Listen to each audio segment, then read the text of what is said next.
Hi team, welcome to the final video for Unit 3, Area of Study 1. We're going to look at a contemporary example of government intervention. So you need to be able to explain one example of government intervention in markets that has unintentionally led to a decrease in one of the types of efficiencies that we've looked at. So let me preface this video by saying there are many examples that you could use in this space. You only need to pick up the newspaper and read about a government policy and a potential negative implication that it could have to obviously justify this key knowledge point. I've picked out one example from the past 2 years. If you don't like it or you think there's better ones out there, please, I encourage you to go and have a look at them. So what do you need to do? You need to be able to use a real life Australian example to explain a situation of government intervention that's led to a decrease in either allocative, productive, dynamic, or intertemporal. Let's be clear, it's just one of those. It's not as if you need to find an example that links to all four, right? So get your story straight. The particular article that I've chosen, I'll link below. And so for this one here, I've looked at fossil fuel subsidies.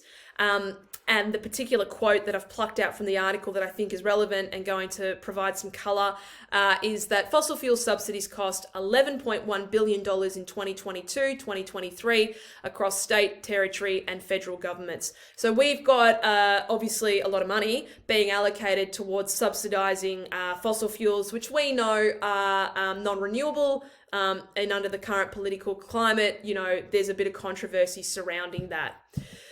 So this is a situation where we've got the Australian government mining subsidies, and just to be clear, this is just an economic argument. It's not my personal view, but the justification could be such that the subsidy as we know it allows for the cost of production to decrease.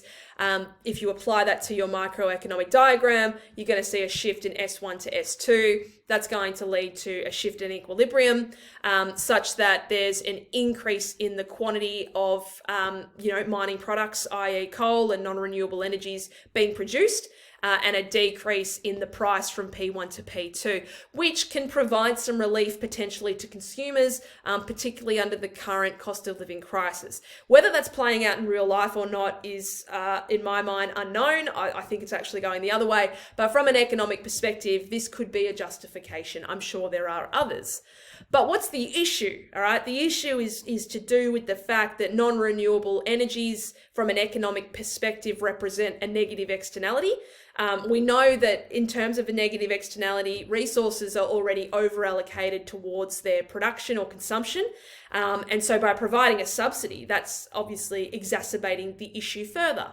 So as more resources are allocated to a market where there are already an over-allocation of resources, it's going to lead to a worsening of the negative externality of production, where a third party not involved in the transaction is negatively impacted.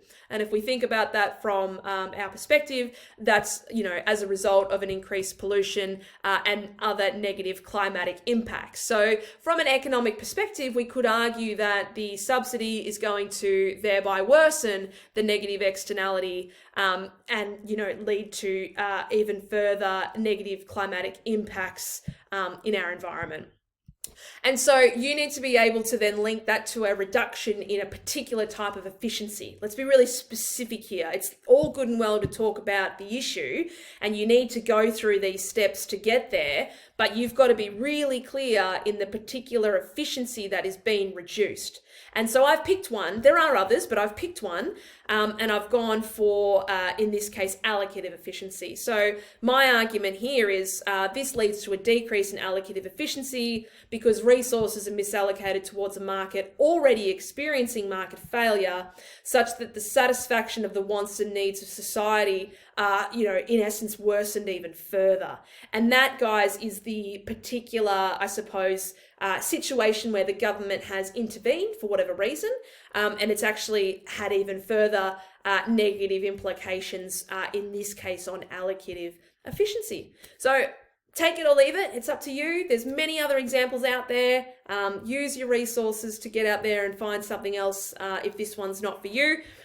Please be mindful, this doesn't represent my personal views. I've just used this article as a vehicle to obviously link to this study design point. So yeah, hopefully it sits. If not, get out there and find something else. Thanks, guys.